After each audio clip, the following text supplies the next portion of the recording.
शादी की पहली रात जब मैं अपने बेडरूम में जा रहा था, तभी मेरी माँ ने कहा, तुम्हारी बीबी अभी छोटी है, उसे बड़ी होने में 2 साल लगेंगे, इसीलिए उसे छूना भी मत।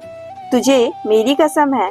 शादी के 6 महीने बाद एक दिन मेरी बीबी मेरे बहुत करीब आ गई और फिर मैं खुद को रोक नहीं पाया। और उस रात गांव में एक बड़ा सा हवेली नुमा घर था, जिसमें सावित्री देवी रहती थी, जिसकी उम्र 56 साल थी। सावित्री अपने 2 बच्चों के साथ रहती थी। बेटा का नाम कुमार और बेटी रेखा थी। लेकिन उस घर में एक और इंसान था, जिसका नाम रघुवीर था, जो सावित्री देवी का सौतेला बेटा था। सावित्री के पति इस दुनिया में नहीं थे। रघुवीर के पिता एक नेक और ईमानदार इंसान थे। उन्होंने अपनी मौत से पहले सारी संपत्ति रघुवीर के नाम कर दी थी, क्योंकि रघुवीर ही था जिसने उनकी बुढ़ापे में उनका हर दुख सुख बांटा था। यह बात सावित्री को कभी हजम नहीं हुई। वह अंदर ही अंदर रघुवीर से नफरत करने लगी, मगर बाहर से सब ठीक ठाक दिखाने की कोशिश करती। रघुवीर शांत स्वभाव का लड़का था, मेहनती और बहुत पढ़ा लिखा भी था। उसने कभी सावित्री से कोई सवाल नहीं किया। वह जानता था कि उसकी माँ उसे कभी अपना नहीं समझेगी। फिर भी उसने घर नहीं छोड़ा, क्योंकि यही उसके पिता का आखिरी सपना था, सब परिवार साथ में मिलकर रहें। सावित्री का बेटा कुमार पढ़ाई में बहुत अच्छा था और कॉलेज के दौरान उसकी मुलाकात एक लड़की से हुई, जिसका नाम संध्या था। संध्या एक सीधी साधी संस्कारी लड़की थी। वह देखने में बहुत खूबसूरत थी। जो भी उसे देखता उसका दीवाना हो जाता। कुमार को भी संध्या पहली ही नजर में पसंद आ गई। फिर धीरे धीरे दोनों की बातचीत होने लगी और इसी बीच दोनों को प्यार हो गया।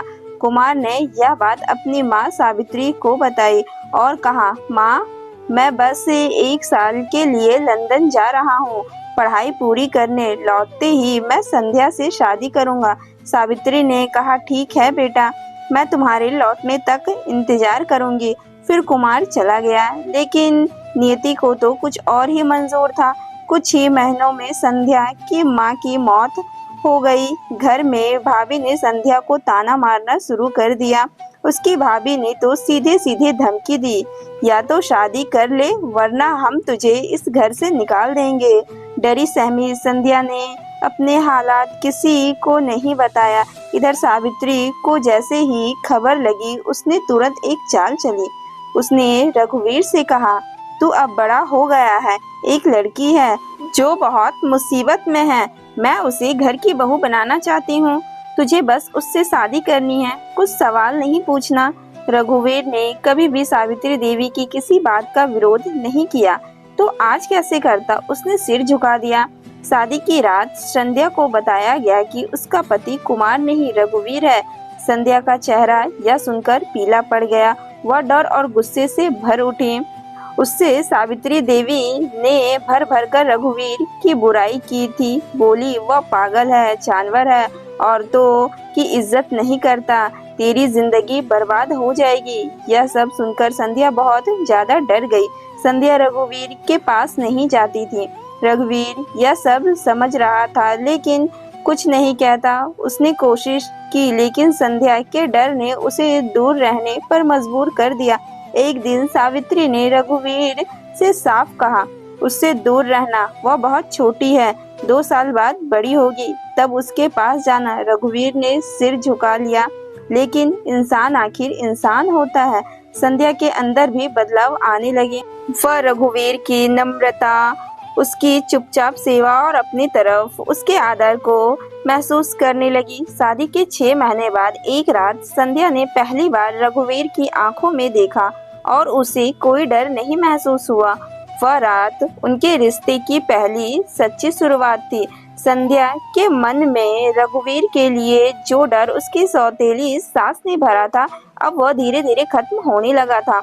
रघुवीर ने कभी उस पर हाथ नहीं उठाया, कभी उसी ऊंची आवाज में बात नहीं की और ना ही कोई जबरदस्ती की उसके साथ। जिस रात संध्या ने पहली बार अपने पति को खुद को छूने दिया, उस रात उसने महसूस किया कि रघुवीर वैसा बिल्कुल नहीं है जैसा उसे बताया गया था। उसने देखा एक इंसान जो सालों से प्यार और अपनापन का भूखा था। शुरुआती झिझक के बाद अब संध्या धीरे धीरे रघुवीर के साथ सहज होने लगी थी, लेकिन किस्मत फिर करवट लेने वाली थी।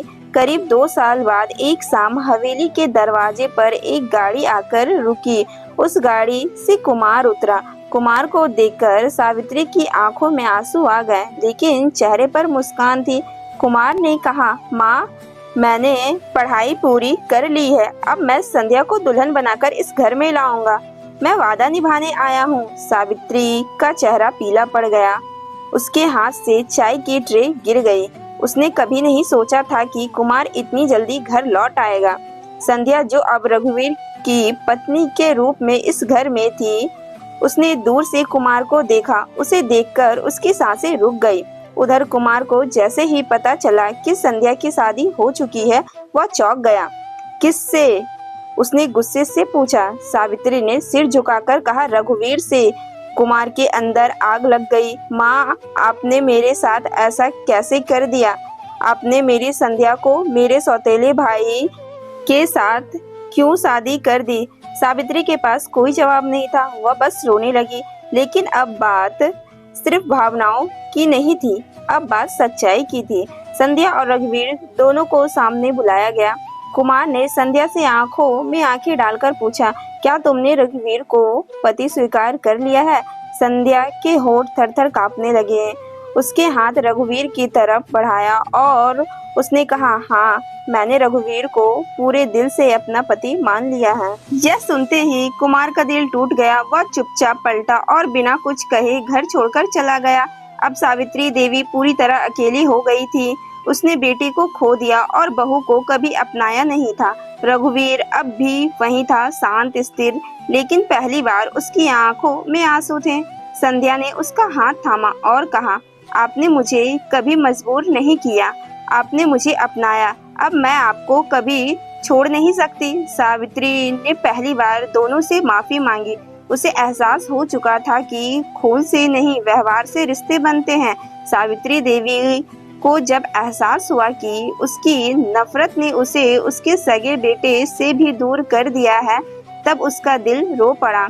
उसने संध्या और रघुवीर से माफी मांगी, लेकिन उसका दिल अभी भी बेचैन था। रातों को नींद नहीं आती थी। बेटे की तस्वीर देख देख कर वह रोती रहती, सोचती, मैंने क्यों नहीं समझा कि जो लड़का मेरे को का नहीं था, उसने भी तो मेरी सेवा की थी, मेरा आदर किया था। मैंने उसे क्या दिया? इधर संध्या और रघुवीर के जीवन में धीरे धीरे सुकून लौटने लगा था।